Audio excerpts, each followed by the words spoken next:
So welcome everyone. This is a new episode after 2 years of not recording anything. This is a new episode in the Show Yourself series. And this is a space where I want to share other people that are literally going through this experience of showing your true self. It's not really about the ego and the defined self and what people think life should be about, but it's about all the transformations that the ego is going through as it's literally transmigrating and transforming and becoming more fluid.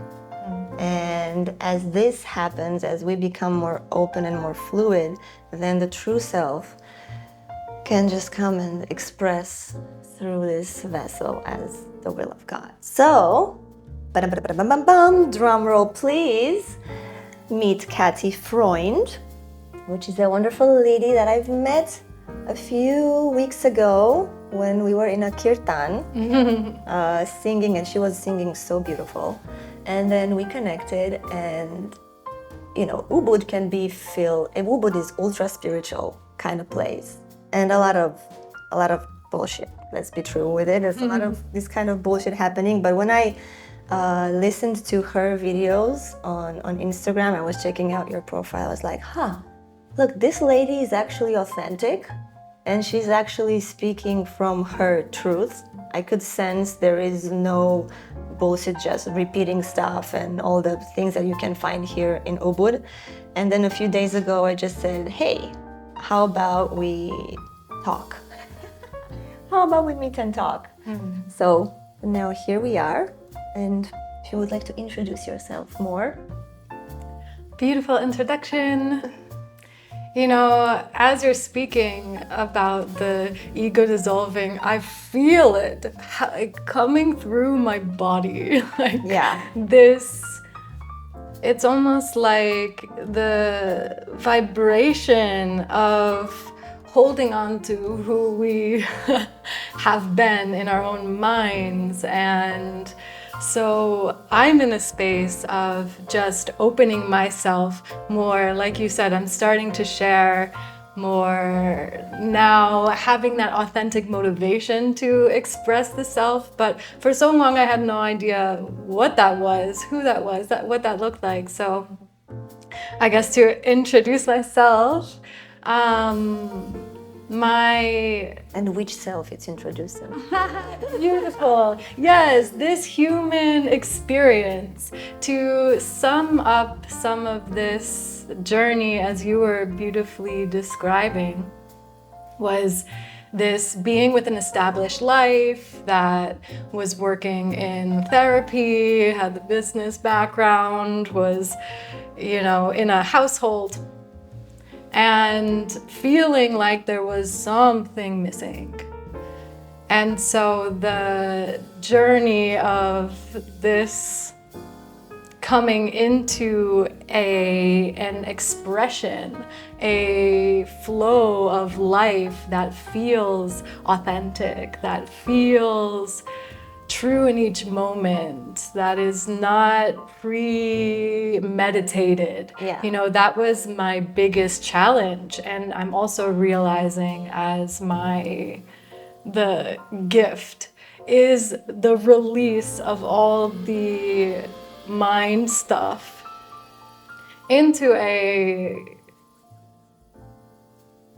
openness to life. That openness is basically the authenticity, because the human and the ego and the personality, they're gonna say, everybody's saying be authentic, be who you are.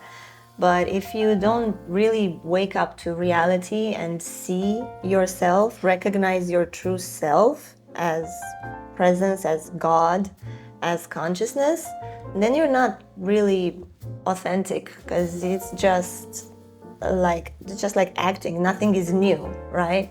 It's just the ego is just a human, super limited. But then when this integrates, when this goes away, when you realize it's like fake, this idea of ego, of this personality who we think we are, it's very unsafe, basically. unstable. Yeah, exactly. And it's always seeking or resisting experience, and it's always looking in the outside to validate itself, to try to be worthy, to try to trust, try to be authentic. But what I've discovered, it's like true worthiness and true trust is actually inherent when the ego is out of the way, when you literally see yourself and then show yourself, right?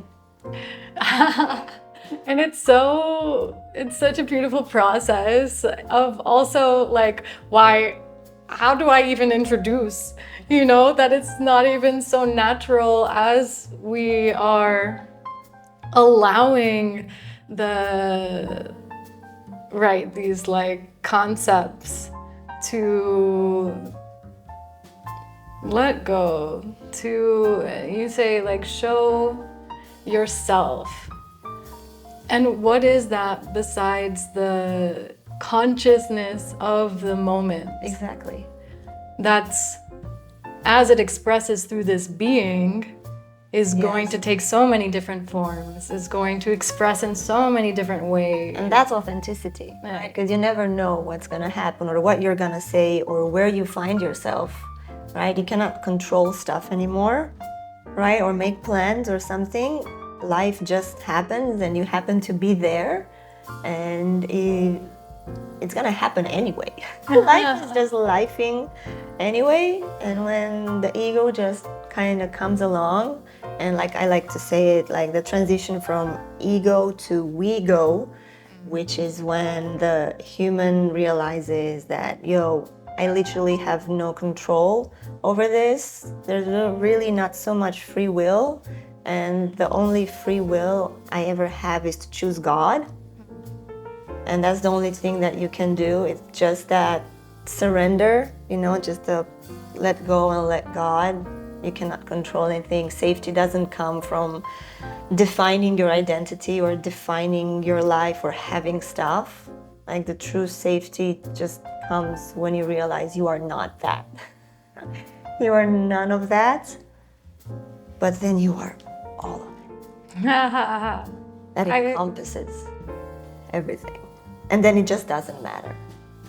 And I love that you say we go, because just even in that expression, it like opens this field to not, I have to respond to you, this like othering or the separation of my own self from my entire experience. It's like, we are going on this together, and how open I am to myself, I am to you, I see the self, like with the capital S, as the wholeness, because actually in this energetic universe, we are not separate from anything. There isn't a physical boundary that we share this fluid ether. So how we are consciousness of the moment.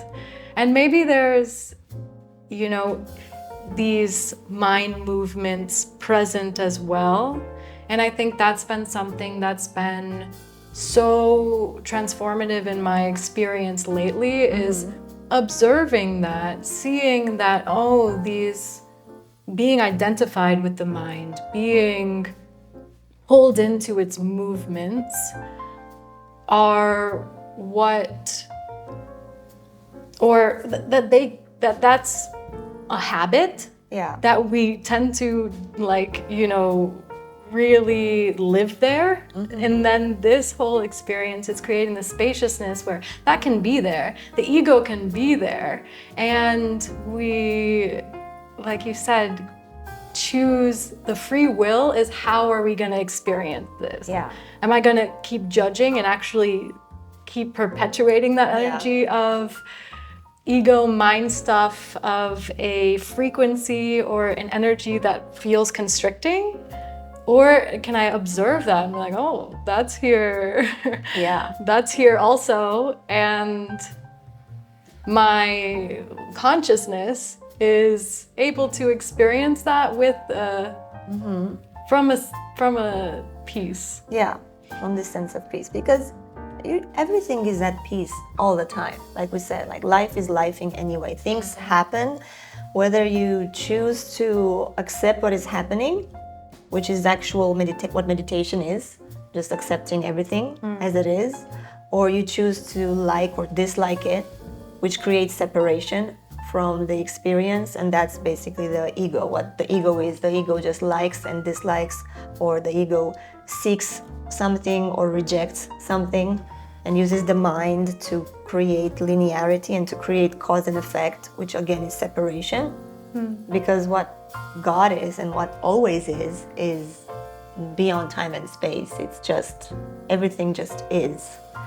And we just use our minds to see like as if there's like a distance between you and me right now.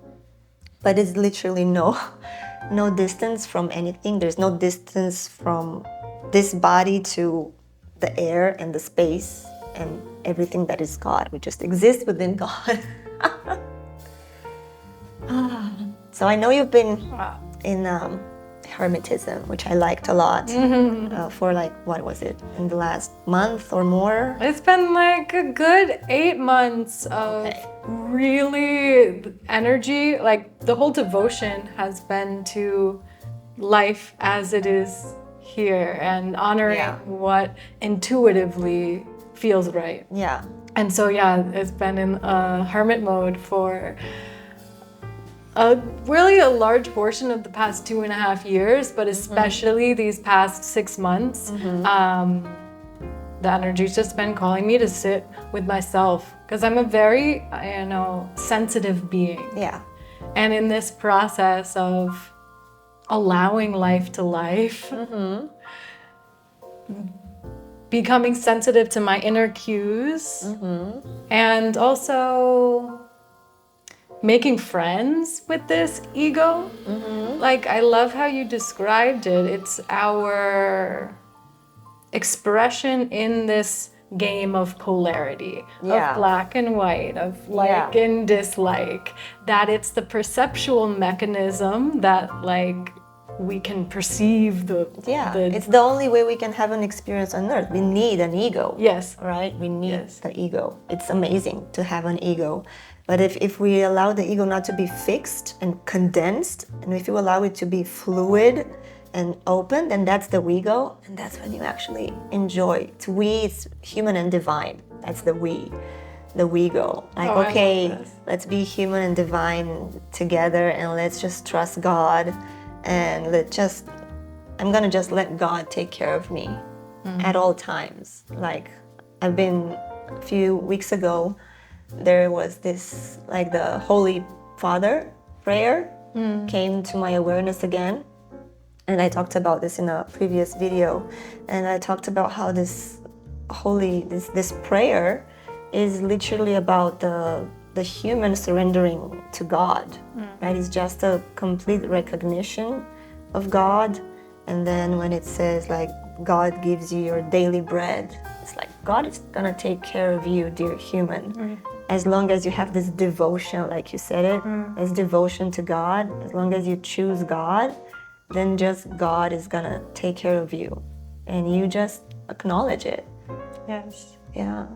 So I was curious, what were like the biggest things that came up during this Hermetism period to you, like maybe like the struggles or like some big realizations or anything that you feel would be worth mentioning as this unraveling has been unraveled. The unraveling. And just like you're saying, letting God and seeing the challenge in just being and just sitting with myself start to dissolve. That there was no call to go outward, to go do these things that my mind in the past would say, you should socialize, you should go to an event, you should go out to eat. Yeah. If I was true in my being, I didn't feel a pull outwards. So I was learning how to be in my own presence, and how much the mind kind of goes there. It makes the pulls, the temptations. Yeah. And what I know in my heart is the way that I want to live life is freely, is a complete trust of the movement of consciousness, the movement of the universe. And so what would happen is there's the moments that then the inspiration comes. These things that I want to or think in my mind I should be working on, you know, these shoulds. It doesn't happen when I try to force it. Yeah. And so I was learning to sit in patience and see that this, you know, life does arise spontaneously. Yeah. And I could experience this whole range of myself from these moments I'm sitting by myself, you know, haven't left the house for a while, and am in joy and in such clarity and such gratitude and like awe of this path.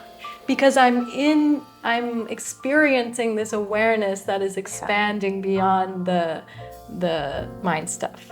And then I'm also able to experience the parts of the human wave that can feel like loneliness and doubt. And what I think like the biggest takeaway from this for me has been realizing that I can, or almost like teaching the human Catie that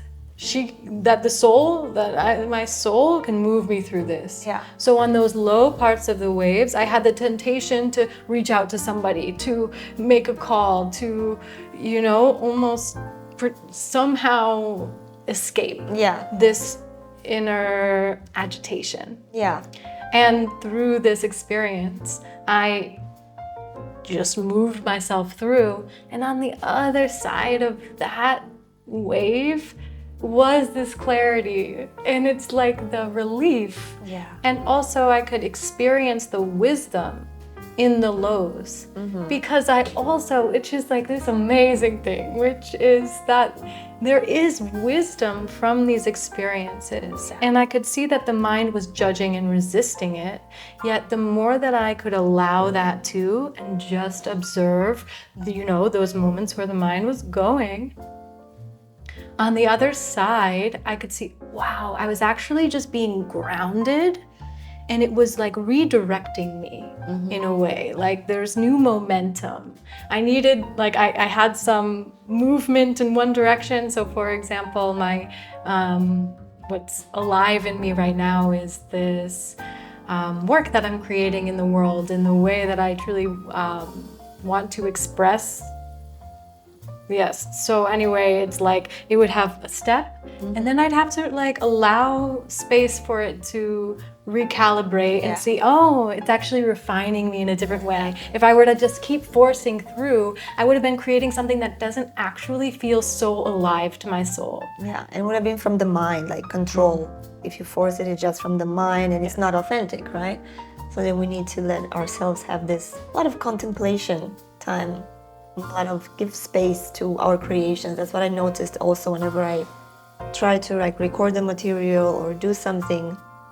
I cannot do it from the mind. I just have to wait until I have this impulse, which is not a human mental impulse. Yeah. Right? It's just like the passion of God. I sense it like as the passion of God. Like God just wants to express through this vessel, through me right now, and it's gonna do this in this way.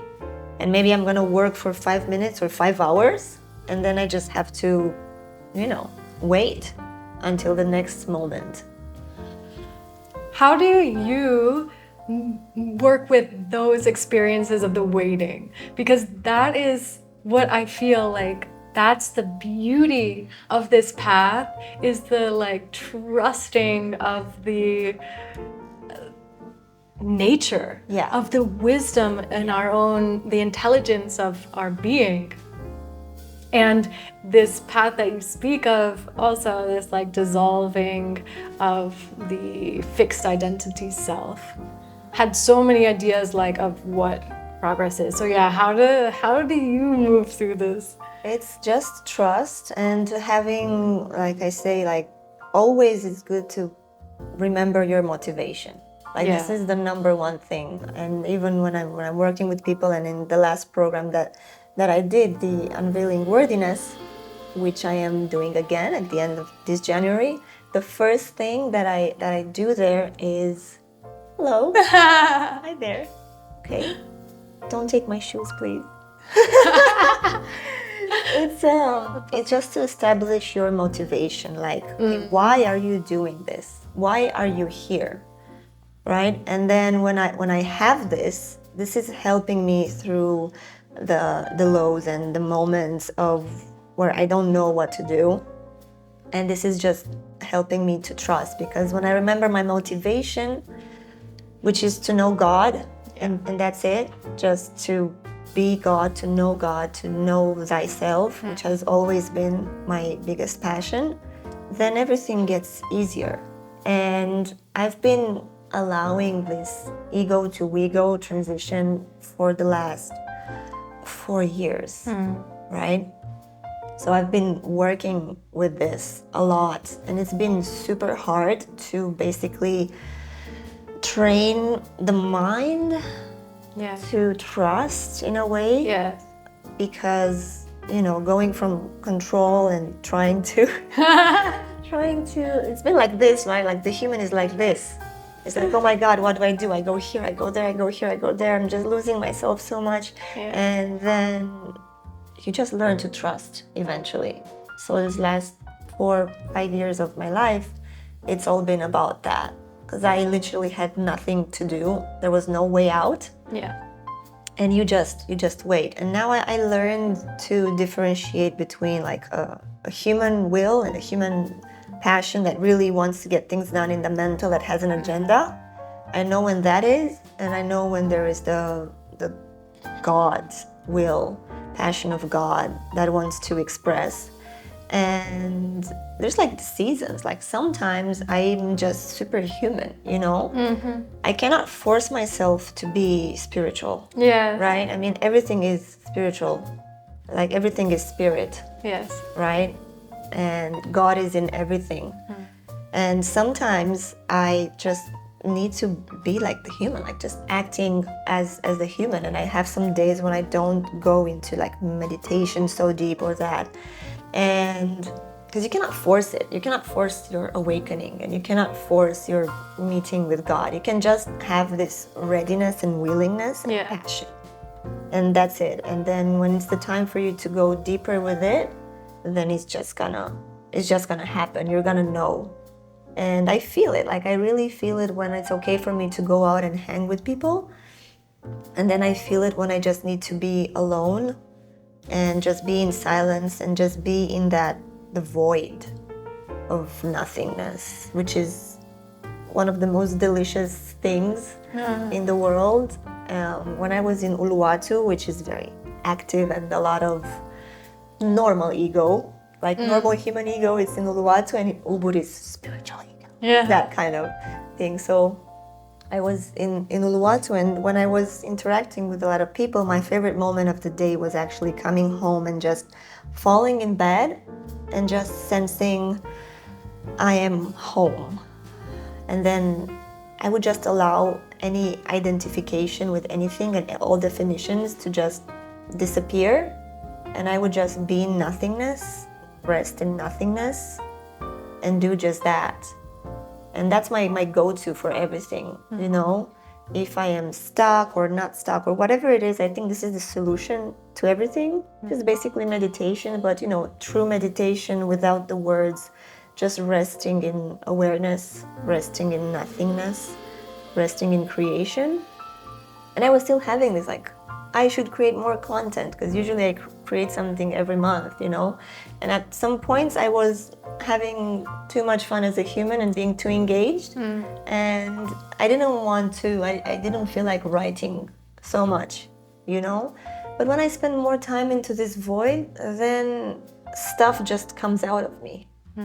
Stuff just happens, and any impulse that I have from that space is just perfect. Again, it's trust, it's just synchronicity. Life is just unfolding. And you just learn to flow with it and have again and again and again have no objection to life. And I just love that, how when we were speaking before we started recording on the simplicity, how it can be so simple. And just like that way you answered the question of, I know what my motivation is. Like that just resonates so deeply with this same sense in my experience of I want to be free. I want to create and exist in a life that is intuitive and natural, and I want to trust. That's my motivation. Exactly. I want to trust beyond, these intense at times controlling mechanisms of the mind. And so that's this beauty, and like what the hermit mode has been teaching me is, like you know what it feels like to respond and be moved by inspiration, and what the difference is, what it feels like to be moving from a sense of like lack. Exactly. It's lack. Needing something that's not here. Exactly. Because like true creation, it's just creation for the sake of creation. But if I try to create out of lack, out of desperation, out of need, then it's not gonna be authentic, and it's not gonna be true, right? And the energetics of it is just not gonna work. So then if you create just because you feel like creating something, then that's the most beautiful thing. And trust, you just learn it. It's just, you gotta practice. I mean, this is like a real thing. You gotta practice. And I remember when I was in the beginning of this, and like real beginning of it, man, I was writing on my hands, breathe and trust. And for months, I was writing on my hands to remember to breathe and trust, because the mind was so strong, right? And I was just believing my mind. Because that's the thing, like if you want like a shortcut to it, it's like you believe the thoughts in your head, right? And if you believe the thoughts in your head, then you act upon them. So to trust, you don't believe the thoughts in your head. Because if you ask yourself, is this absolutely true? Which is like a phrase that I heard from Adyashanti, which I love. And he was like, is this absolutely true? Like, absolutely. Like, okay, I am sad because of this. And this has happened and this made me hurt, or whatever the problem is. I should be like this. Yeah. So then you ask yourself, is this absolutely true? And then you realize, no, it's not absolutely true. If it's not absolutely true and it's partially true, then it's a lie.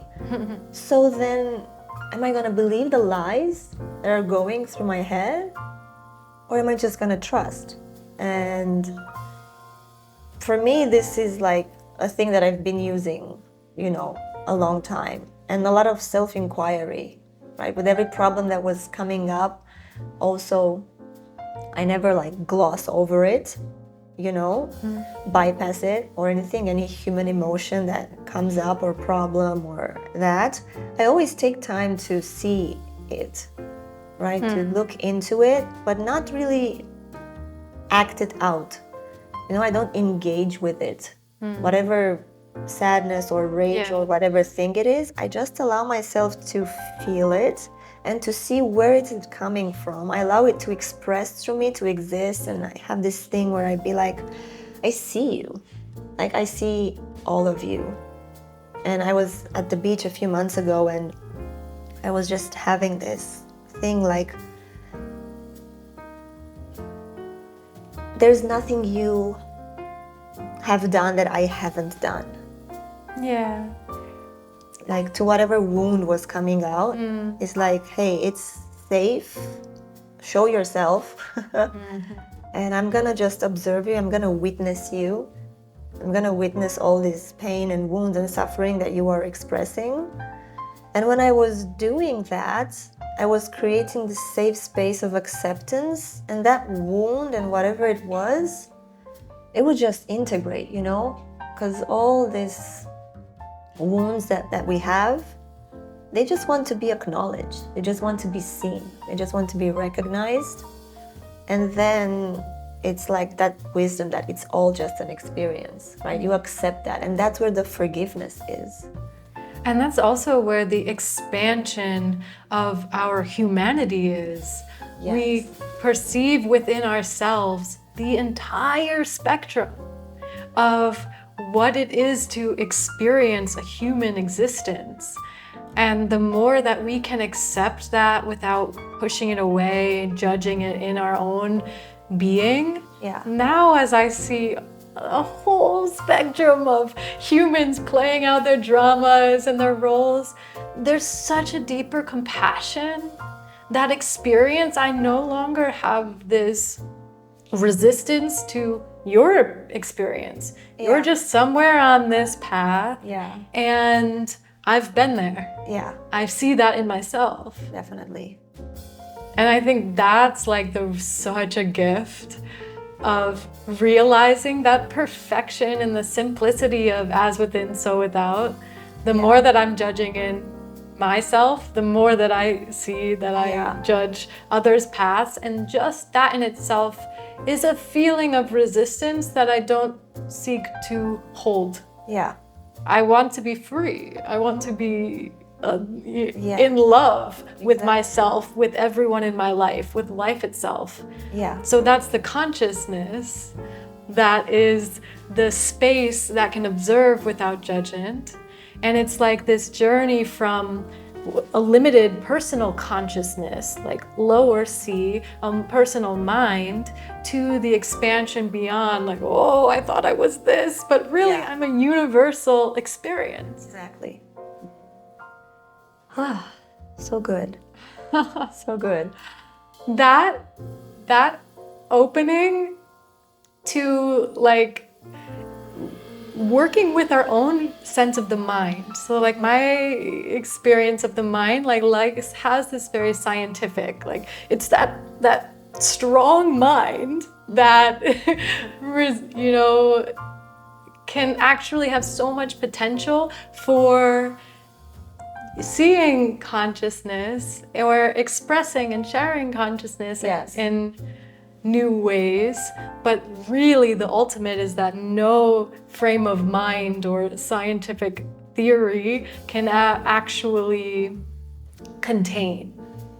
So anyway, this was just to kind of say, like, that has been really cool to see, almost in like levels or frequencies, layers of mind content, until it gets more and more spacious, that everything in it is received in an energetic space of... This is how like the mind comes along, right? Because some people say like, oh, you kill the ego, you kill the mind, blah, blah, blah. You are not this, you're not your thoughts, you're not this, you're not that. And there's this like the neti approach, right? Not this, not this, not this. And at first there's like this rejection, like, okay, I'm not this, I'm not this. And right, like how where the Buddhists are, like, right, in India, you see those people that are just holding their arms up for all their life because they're like, I'm transcending the body, I'm not this, I'm not this, I'm not this. And then the next step I would say is like to recognize what you are, right?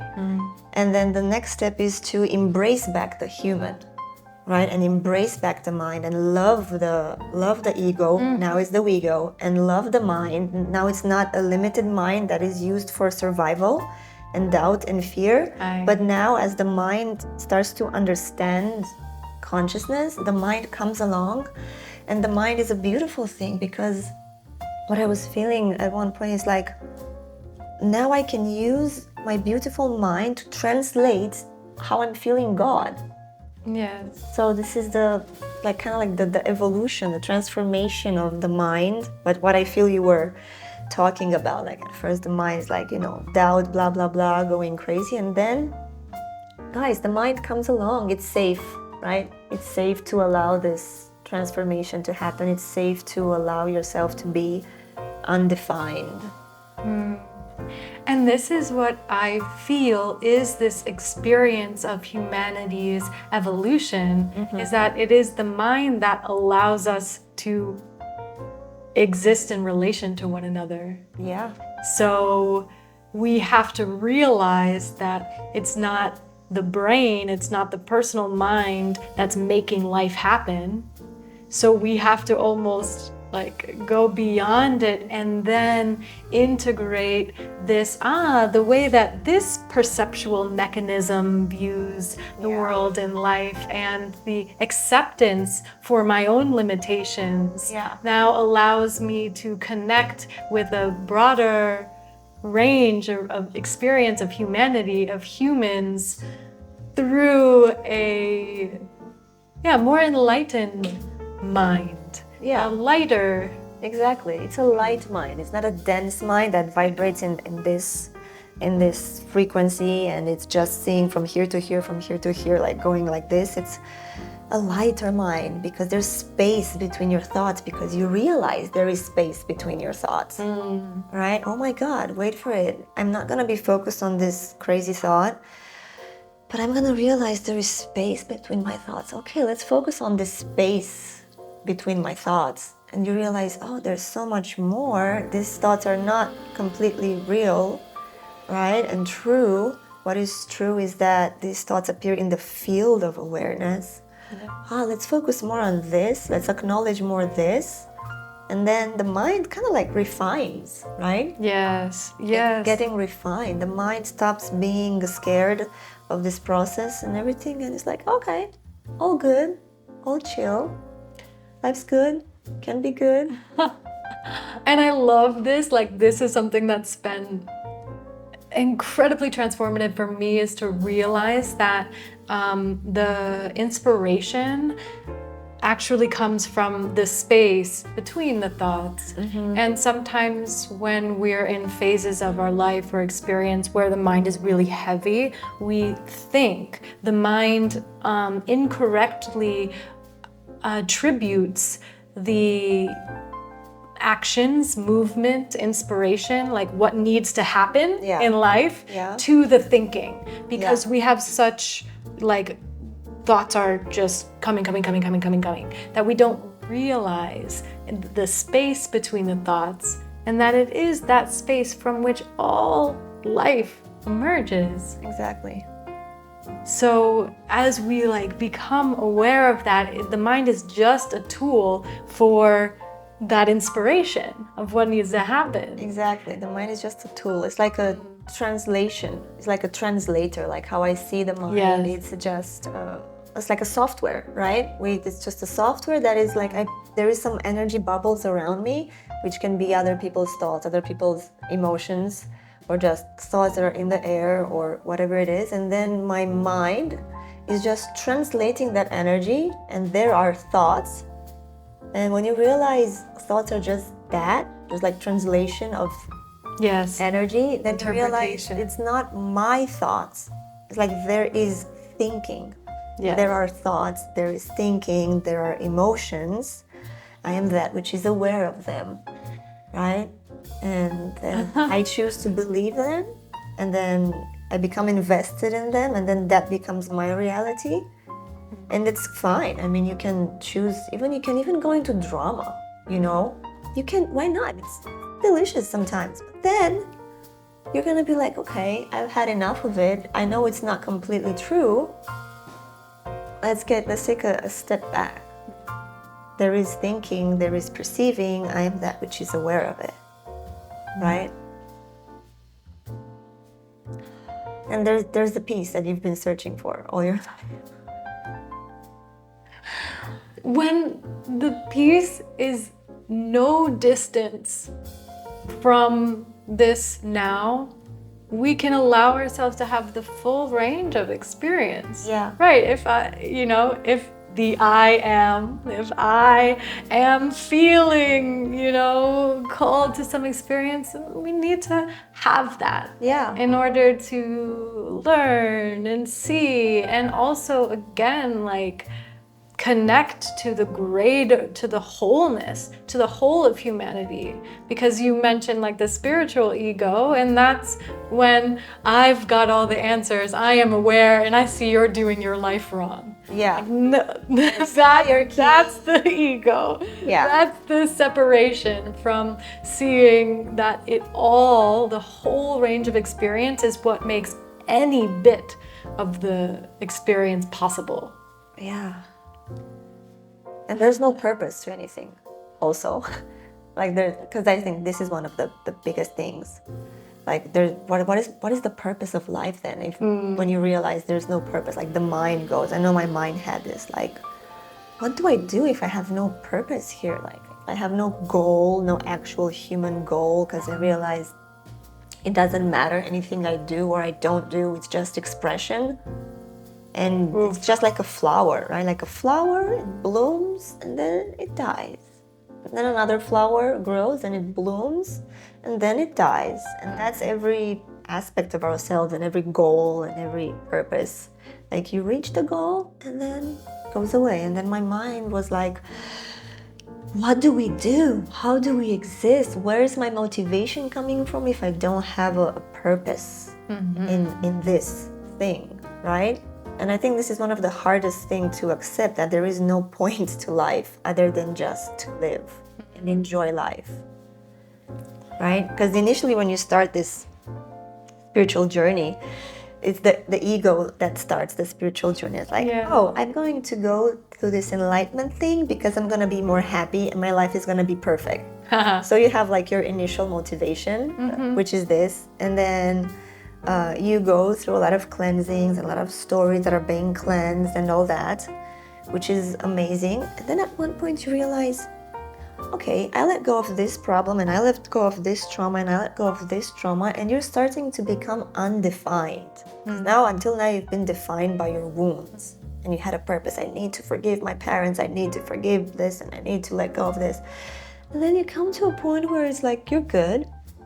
And I feel that is when the second motivation comes in, because that's the moment where you have the choice to go even deeper into being undefined. That's when the identity is really gonna integrate into all that is. And that is a super important, that's like your second kind of awakening. Because that moment you're gonna feel super afraid because you're getting into the void of nothingness. And you're like, fuck, man, do I really want this? Because now the identity gets integrated so much that where does the motivation come from? And now there's a second motivation for the actual devotee, the one that is actually having this passion to know God, right? That's why so many people, they start on the spiritual path and they stop in the beginnings of Reiki or this or that or astrology, and they just stay there forever, right? Because if you actually really have this passion to know God, it's super scary to meet that moment. To know yourself as God, as no safety, all the methods following. There's no external thing that you can cling onto. There's no relationship. Exactly. And I could, in my experience, I had no choice. This is my path. There were times I was tempted to like just make the relationship work. There's things that we want from our human perspective. And I think this relates to like purpose is really a human concept. That I want to be seen in this way, or see my own self, this being, this. But when we are transcending the mind, right, there's these fears of, who am I if I am if I'm not, if I don't have a concept of myself. Exactly. If I don't have a relationship that fits into society structures that says this is who I am. If I don't have a job, a career that I'm attached to, like, who am I? So there is that natural fear because it is absolutely unknown. It's so natural and it's so like beautiful and okay to go through that phase because what I would say I am experiencing now is the trust that comes in the spaciousness and the trust in what we know in our hearts and maybe can conceptualize with words like peace and bliss and real happiness, real love, divine love for life itself. Like this transcendent experience is to go beyond the limitations of our human experience and our human relationships and what we have seen in the past, which has tension and fear and holds on to one another because we need these things in the physical life to define us. But the real freedom is like, whoa, I don't know what that is. So, so there's the holding on to the past. But as you say, like the devotee to experiencing life within the heart of God, in divine love, is real. And it's possible. It's here on earth. This is what it means, heaven on earth, right? Heaven is here on earth. It's always been. God is always here. If you just take a step back and acknowledge it, just recognize it, that everything is always here. It's always been here. And you realize that, man, all is good. All is great. All is good. And I like this word good, because it's like good, it's like stable, it's like good, it has like weight to it. I feel like, what if everything is good? And this is like the beauty, because truly we're seeing things from this human mind. I get so excited because the implications of awakening consciousness is that what we have seen is maybe experienced as real in these moments, but it is not the ultimate reality. And there is a consciousness that it's all good, that we are in the process, as a humanity, in the process of realizing. And we can only know that in our present experience in the now. We cannot project it to, but that's not good, but that's not, these things outside. It's a realization within the self of the goodness of God, of an ultimate reality beyond the mind. And that's always available. Like I said, anytime you need to feel this, you can just take a deep breath and go to that space where all is well. And even if you don't, but I don't feel well, like even that is part of this perfection. This beauty. That is like any moment, this is the whole thing. This is the raising of consciousness beyond the perception of 3 dimensions. That the spaciousness is timeless.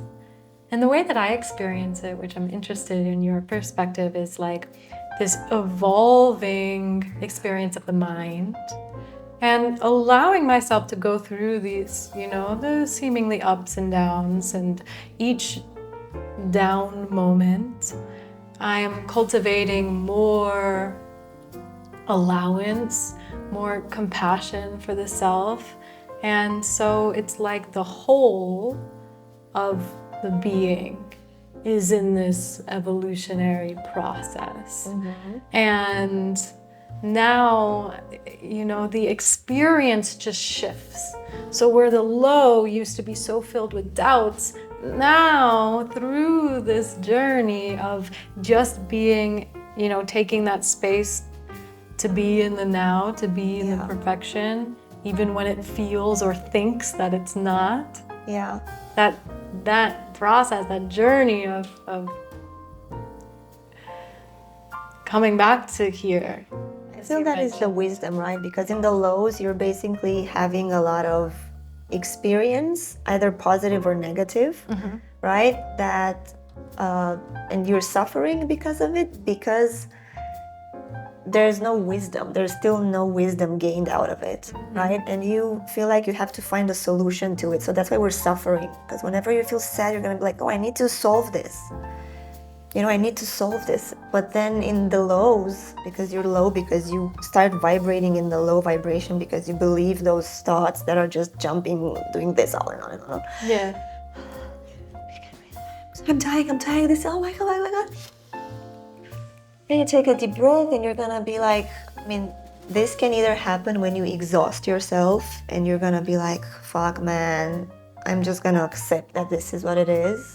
And that's when the wisdomizing happens, which is removing the positive or negative out of the experience and realizing it's just an experience, right? You can allow yourself to allow this wisdomizing through the hard way, like exhausting yourself. Yes. Or you can just, and this happens naturally also, you can just know that, okay, whatever I'm feeling now in the low, it's like a lie. It's not a complete truth. It's super valid. Like, it's super true. It's true that I'm feeling horrible and I have this real experience. Yeah, it's real. So I allow myself to feel everything always.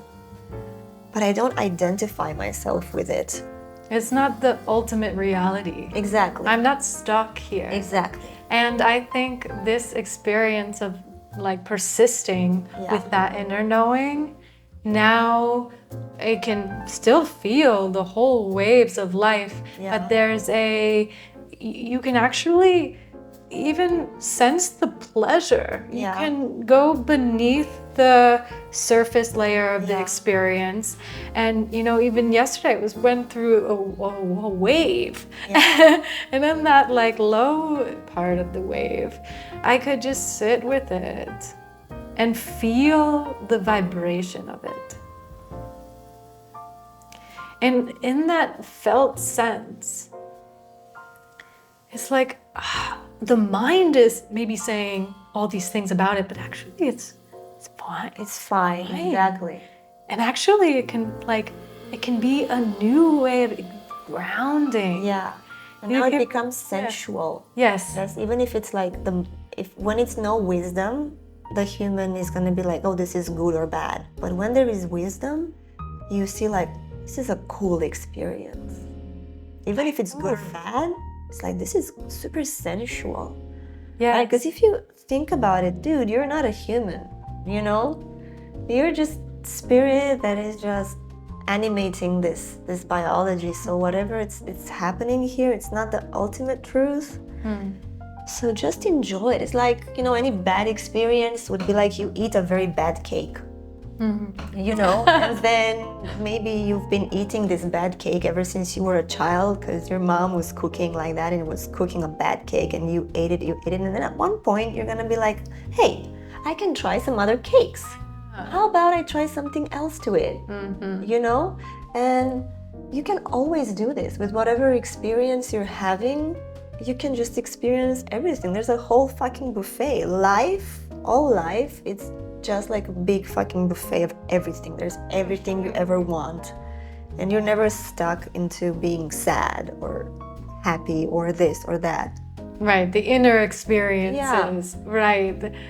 And that, like being able to say, oh my gosh, I keep going for this bad cake, like in this low. And then being able to create or tap into this spaciousness in the self where it's like, Yeah. Oh, it's just the like identification with the mind. It's just this keep going into that thoughts, keep eating that same cake. That this is, do you realize it's actually a depth of my being, the sensuality part. Like I'm experiencing a depth of me, and there's wisdom in this, and like power and strength, and beauty that allows me then to connect with those depths and other forms of life. Yeah, and I feel like we're having, like when you have all these traumas and whatever things that you need to go through, it's like you're having super condensed energy, right? And it's, like I said, like either positive or negative, right? But there's always like extremes, and it's like spikes inside of you, right? And then the more you do the work and you accept things within you, then all your energy quotient, all your energy structure of you, it naturally becomes more neutral. Yes. Right? So that is also when you don't fret about things after a while, after you're on this path for a long time. You know what you have to do. You know you need to take a deep breath, be the safe space, accept the experience, and it's gonna integrate. You know you have to feel everything, and then life continues to flow. Right? This is wisdom. Right? In the beginning, when I was having all of these emotions and wounds come up, I would believe them, and I would go fucking crazy trying to solve them. And then I understood, my mind understood how this process works, and that sometimes it needs a few days or weeks or months for a trauma to integrate, but it will integrate. Yes. So chill the fuck out, you know? So then as more and more of these wounds, they integrate, then of course you trust life, because now you know how life works. Now you know how energy works. Now you know what life is about. You know how to handle this. You got the wisdom. You got the wisdom of it, and then it's so much more easy for everything to happen. Oh, like hallelujah. Can I get an amen? Get an amen. To really have that experience of going through these depths, these dark nights, and coming out the other side with the lightness, with the stuff that needed to happen to fall off of this sense of identity, to reshape, to redirect into the flow that is so much lighter. The wisdom of the nature of reality, of our true self, that is the ultimate like trust and love and openness. And the more we do this, then the easier it gets for the people around us, because when we do this within ourselves, we basically shine that potential. It's inside ourselves. So then other people can sense that it's easy, that it can be done. And this is the service that one conscious person brings to the world. And that's why it's so important for conscious people to be conscious, to take responsibility, right? Because it's in your aura. We inspire people all the time. Yes, you inspire by your words and actions, but you also inspire just by being and living authentically. I feel like that's what you're like sparking right now, is that like we were speaking of the devotion, that next step of the devotion. It's like there's always going to be these temptations, but be this vessel for consciousness in the world that continues to go beyond. That allows this next step to be walked through us. Because we are allowing ourselves to be the openness. To the empty of the mind's agendas and plans and identities, so that consciousness can move us and radiate that and magnetize that. It's just experience itself more, experiencing consciousness through this. And that's all the purpose you need. Right? I mean, there's no other thing, because you just live.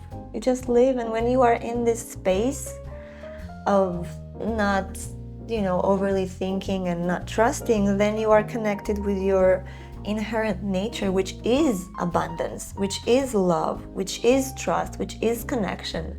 So you don't have to search for things, because you are it. And the more you are it here, then it's just gonna come to you. I love, so much of my work is about working with the mind to transcend it. Yeah. To get it to the point of understanding where, wow, there's so much to understand about the nature of life. And then we let go of, we just let life move through us. It's super important because I feel like the mind and the emotions inherently, they're the same. Like the mind thinks a thought, it thinks so much, it basically creates an emotion. So mind and emotions, they're together there. And I feel this is the biggest hindrance to literally knowing who you are.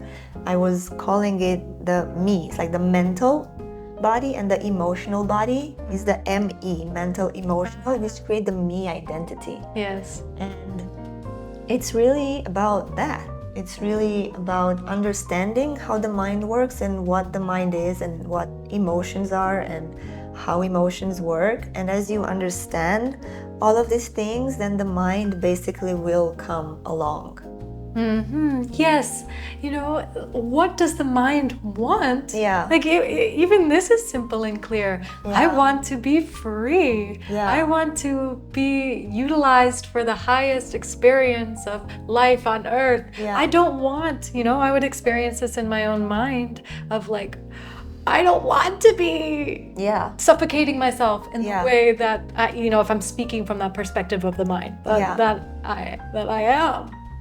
It's the mind itself is a tool, a vehicle for transcendence. Exactly. And this is something that I'm seeing and wanting to articulate more now, is actually seeing that it's always life, whether that's the physical reality we perceive or the internal, the mental, the mind reality, is always giving us what we need to transcend.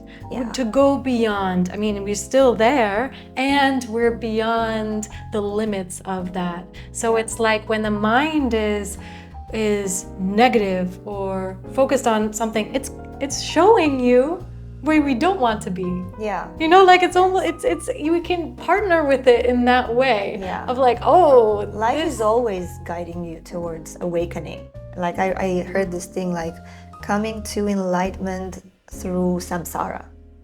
Right? Through this duality, you can come to enlightenment. You don't have to avoid life. You have to be completely in life and understand it, not bypassing, because there's so many that are just bypassing the human and ignoring and dismissing the human body and the human mind and just trying to be in transcendence and just try to exist in existence and just I exist and then have no interaction with life. But I think it's super important to be in life. Right now we don't need to be isolated on a mountain and just have our enlightenment there and just be there. I feel now it's super important to go back into life, to go back amongst people with what we feel, what we know, what we are. And I think it comes back to that core seed of motivation, like you said, and this transcending purpose.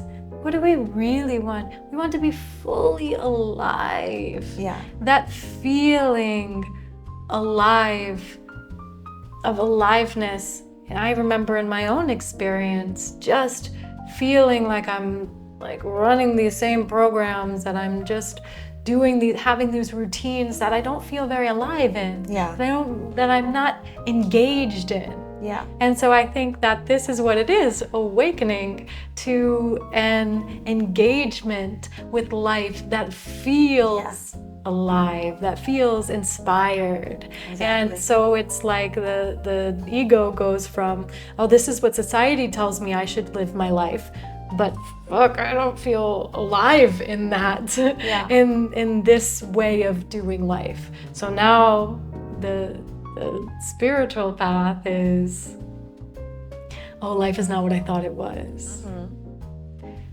But life I know in my heart can be so beautiful, and I can be so fully and freely expressed. Yeah. And I think that's that merging of the human being and the divine being.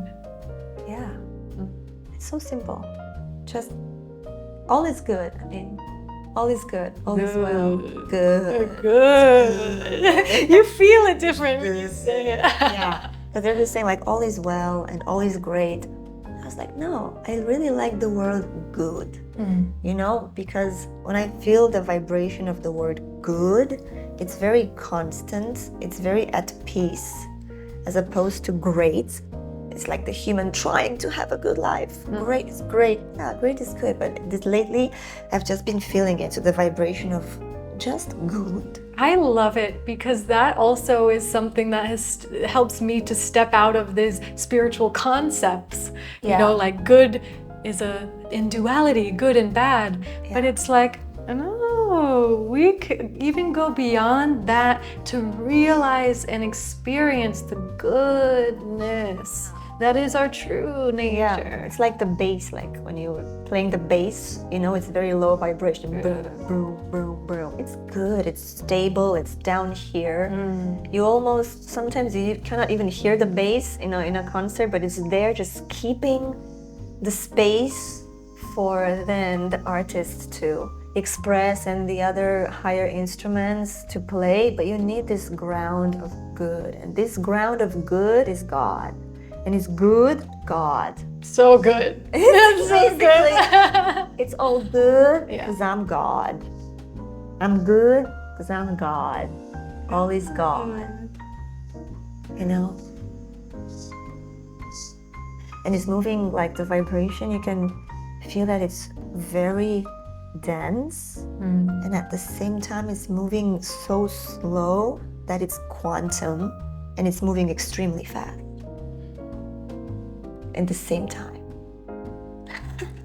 It's really beautiful how you can express this, you know, just this relationship, this dynamic with a word. Yeah. And I can feel the truth beneath that. It's that like way of illustrating that eternal stillness, that underlying presence of peace. Love, goodness, from which all experiences can manifest. Yeah, whatever that is. Anything can happen. It can go high or it can go low, but I'm good. It's inherent. Whatever happens, I'm super happy, I'm good, I'm super sad, still good.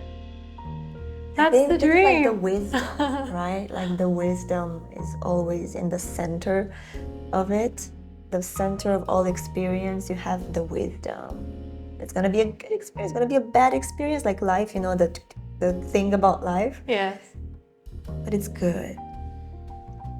High or low, it's neutral. Yes. People mistake neutrality and peace with boredom. Yes. That's like a huge way where people can get lost into this boredom thing. But give yourself permission to be bored, and as you give yourself permission to be bored, then it's gonna flip. Yes. And it's gonna be like, oh, this is actually amazing. This stillness, this peace, silence. It's not boring anymore. If you stop feeding the stimuli. Yeah, if you stop feeding all the stimuli, and you just, that's why hermetism is amazing. I love it. Yeah, I'm gonna say that, you know, this relates so much. This time of hermiting is like learning to be okay in the boredom. And then what I realized is that it creates this more stability of the goodness. Yeah. It's like before entering into the void of creation, which is God, who you are, the first door you have to go through is boredom. Right? So go through this first like obstacle or test. Yes. Right? Like go through boredom, and then you're gonna get to the good stuff. And you can use the mind as the tool to remind you of the motivation that I want to be good in my being all the time. Yeah. All the time. Yeah. I don't want to be a victim to these circumstances that dictate how I am. I want to be good. And this is what we are seeing expand in our collective consciousness now. It's like, oh, is this possible? Yeah. Things we didn't think were possible, like I'm gonna always have to go through these, and so I'm only seeking these ups, these highs. Now it's like there is a path to be good through it all.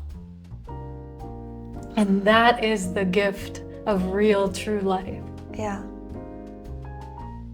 That we experience together. Right.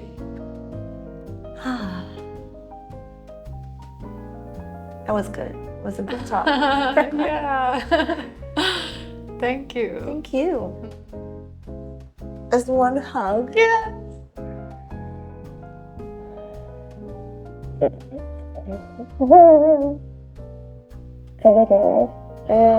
This is just the beginning of the year. This is we've been filming this today, January 2nd. We're having some good vibes here. We are in Bali, Ubud. It's pretty cloudy, but there's no rain. All is well, all is good. How do we find you? Get me on Instagram, Catie Freund, and I am also on YouTube, Conscious Catie. We've got the natural motivation of life is coming. I'm so happy to be in this space now of sharing more, and you know, this is just such a gift to be able to see how the synchronicities arise, and you know, even in this conversation itself, to allow you know, my experience of self to just get more natural. And like, as we just ended with, is the more that we do this together and allow ourselves, the more beautiful it just unfolds and flowers. So I love this. I know you call yourself like a spiritual friend. Right? I like that so much, because we all just need a friend on this journey to remind us like, yo, it can be done, all is good, all is well. And do you also work in person? Yes. Online, so you're gonna be Thank you for, you know, I did not introduce myself at all at the beginning, so we can circle back.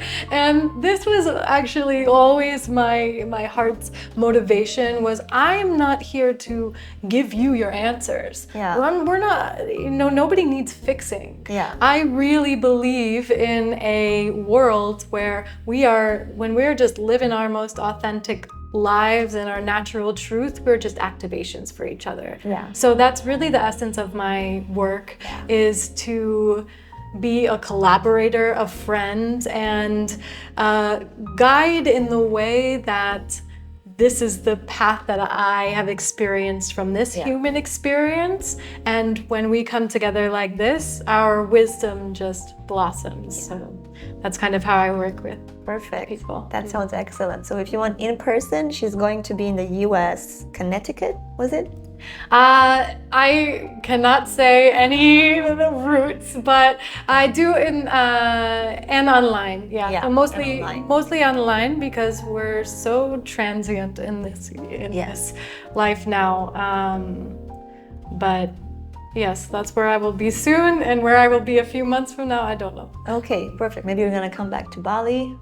It's becoming a home. It's becoming a home. Yes, amazing. Me, you can find myself online, as you already guys know, and I am still in Bali. Like, it's gonna be a year since I'm in Bali soon. So for in-person stuff, I will be in Bali also, I believe. Maybe some plans to India in the next month, just to visit a little bit. And I have my upcoming Unveiling Worthiness, Be Your Own Guru program, which is starting in the end of January, 30th of January, for 8 weeks. I just finished the first time I've done this a few months ago for 2 months. I think it was October and November, and it was so good, and it was so much about going from this ego to ego that we were talking about, and learning about the mind and the emotions. And I already have like a bunch of content that I've created for the people that were in the first program, so that's also going to be available. in this next program and whatever else we are going to create more full database of stuff, 8 weeks. And yeah, that's it.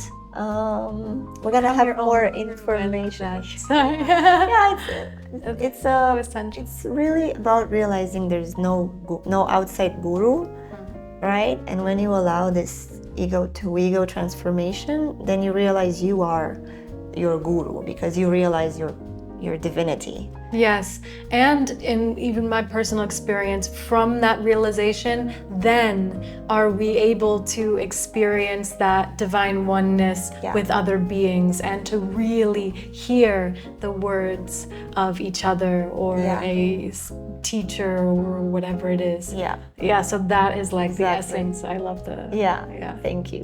Thank you.